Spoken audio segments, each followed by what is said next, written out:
जय शिल प्रभुपाद की जय, गुरु महाराज की जय, उपस्थित समस्त वैष्णव बृंद की जय। यूट्यूब থেকে যারা শ্রবণ করছেন সবার চরণে প্রণাম। তো আমরা আজকে থেকে নতুন একটি টপিক নিয়ে অধ্যয়ন করব, যেটা হচ্ছে শ্রী গুরু কথামৃত বিন্দু। তো প্রতিদিন আমরা একটি করে গুরু মহারাজের সেই আমরা মহিমা শ্রবণ করব, আপনারা সঙ্গে থাকুন। জয় গুরু মহারাজ কি জয়।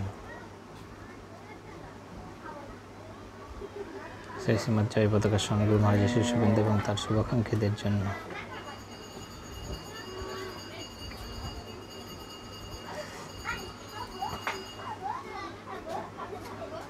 যমরাজের প্রেমোল্লাস। তো এই টপিক নিয়ে আমরা আজকে শ্রবণ করব।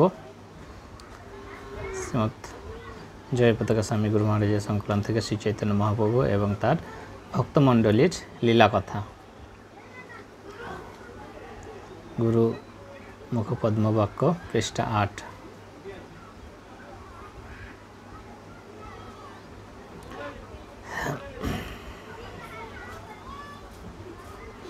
জগাই আর মাধায় যখন উদ্ধার হলো, তখন নানা দেবদেবতারা অন্তরিক্ষ থেকে সেই দৃশ্য অবলোকন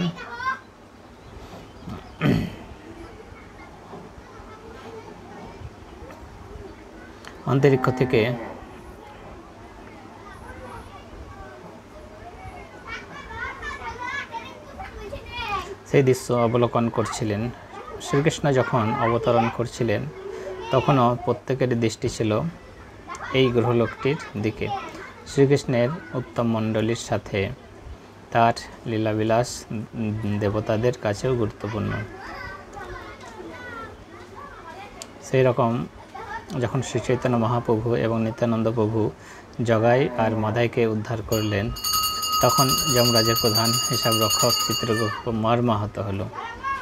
এই দুই ভাই এতই কর্মফল পুঞ্জীভূত করেছিল যে যমরাজের চতুর্দশ ভুবনের এক বিশেষ জায়গায় তাদের জন্য বিশেষ ব্যবস্থা ইতিমধ্যে করে ফেলেছিলেন।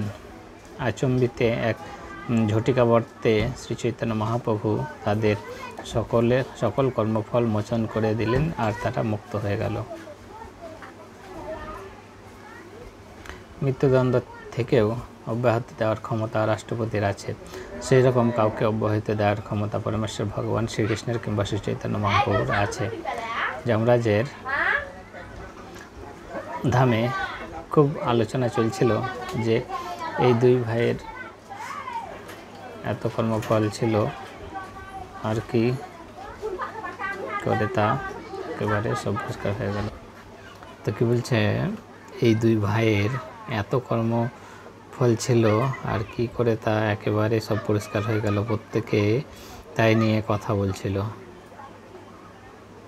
যখন এই ব্যাপারটি হয়, যমরাজ তখন বাইরে গিয়েছিলেন, আর তার ফেরার পর তার পরিচারকেরা তাকে বলল যে দুই ভাইয়ের কুকর্মের বোঝা হয়েছিল বিপুল, এবং শ্রী চৈতন্য মহাপ্রভু এক ঝটকায় সে সব ক্ষমা করে দিয়েছেন আর তাদের খাতা একেবারে পরিষ্কার করে ফেলেছেন। হরি বল।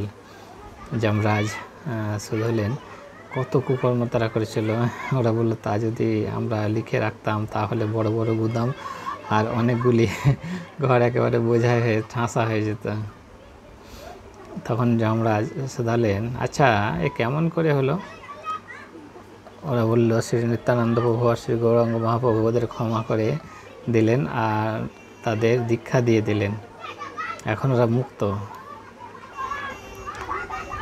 সাধারণত যমরাজ আর তার সাঙ্গপাঙ্গরা মিলে তাদের নিজেদের পদ্ধতি মতো শুধু গতানুগতিকভাবে কর্মফলগুলির বন্দোবস্ত করে থাকেন।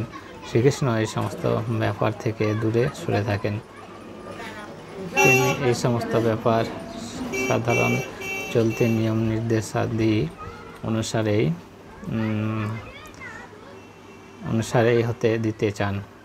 ঠিক যেমন সরকার কোনো আইন করেন এবং আইনটিকে নিজের ধারা মতোই কার্যকরী হতে দিতে চান। প্রধানমন্ত্রী আছেন, তাহলেও খুব গুরুতর আর জরুরি কিছু না হলে তিনি নিজেই এই সবের মধ্যে আসেন না। ঠিক সেভাবেই কোনো ভক্তের ক্ষেত্রে যদি কিছু না ঘটে, তাহলে শ্রীকৃষ্ণ স্বয়ং কর্মফলের বিনিময়ে বিধি নিয়মে হস্তক্ষেপ করে না। যদি তিনি হস্তক্ষেপ করতে চান, স্বাচ্ছন্দ্যে তিনি তা করতেই পারেন। শ্রীকৃষ্ণের কাছ হতে গুরু পরম্পরাগত পারমার্থিক দীক্ষাগুরুর কাছে ভক্ত যখন আত্মসমর্পণ করেন, তখন আর যমরাজ নিজে কর্মফলের ব্যবস্থা করতে বা নিজের ক্ষমতা কাজে লাগাতে চান না। তার বদলে শ্রীকৃষ্ণই স্বয়ং কর্মফলের দায়িত্ব গ্রহণ করে নেন।